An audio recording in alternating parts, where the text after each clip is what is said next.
Indian Red Cross society Dahod ખાતે collector Shri Yogesh નિરગુડેના અધ્યક્ષસ્થાને તેમજ સાંસદ શ્રી જસવંતસિંહ ભાભોરની ઉપસ્થિતિ હેઠળ ડેન્ટલ ક્લિનિક તેમજ પેથોલોજી લેબનું ઉદ્ઘાટન કાર્યક્રમ યોજાયો।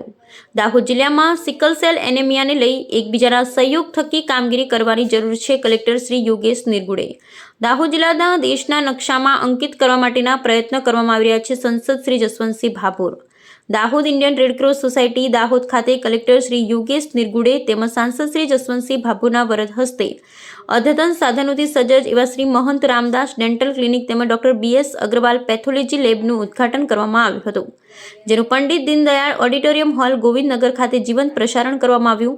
ઇન્ડિયન રેડક્રોસ સોસાયટી દાહોદ દ્વારા માનવીય અભિગમ હેતુસર વિવિધ આરોગ્યલક્ષી સેવાકીય પ્રવૃત્તિઓ કરવામાં આવતી હોય છે, જેમાં દાતાશ્રીઓ દ્વારા રક્તદાન કરવામાં આવતા બ્લડની જનસેવા એ જ પ્રભુત સેવાના શુભ સંદેશ થકી જરૂરિયાતમંદ સુધી રાહત દરે પહોંચાડવાનું માનવતાવાદી કાર્ય કરવામાં આવે છે, જેમાં શ્રી મહંત રામદાસ ડેન્ટલ ક્લિનિક તેમજ ડોક્ટર BS અગ્રવાલ પેથોલોજી લેબનું ઉદ્ઘાટન કરી આજરોજ એક નવીન કાર્યશાળા શરૂ કરવામાં આવી હતી।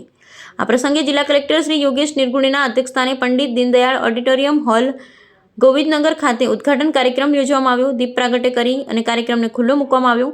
Dahod red cross society chairman Shri Gopalbhai ધાનકાએ રેડક્રોસ સોસાયટી વિશે માહિતગાર કરતા સૌનું શાબ્દિક સ્વાગત કર્યું હતું। આ સાથે કાર્યક્રમના અધ્યક્ષ તેમજ કલેક્ટર શ્રી યોગેશ નિરગુડે પ્રેરક ઉદ્બોધન આપતા તેમજ લોકોનું આરોગ્ય સચવાઈ રહે તે માટેની શુભકામનાઓ પાઠવતા કહ્યું હતું કે દાહોદ જિલ્લામાં સિકલ સેલ એનેમિયાને પહોંચી વળવા માટે ખાસ ઝુંબેશ આદરી એકબીજાના સહયોગ થકી કામગીરી કરવાની જરૂર છે। દાહોદ જિલ્લો આરોગ્ય ક્ષેત્રે આગળ વધી કામગીરી કરે તેવા પ્રયત્ન કરવામાં આવી રહ્યા છે। છેવાડાના વધુમાં વધુ લોકો સુધી આરોગ્યલક્ષી સારામાં સારી સારવાર સુવિધા પહોંચે તેની વ્યવસ્થા કરવાની જરૂર છે। Bureau report Chandubhai Mohaniya.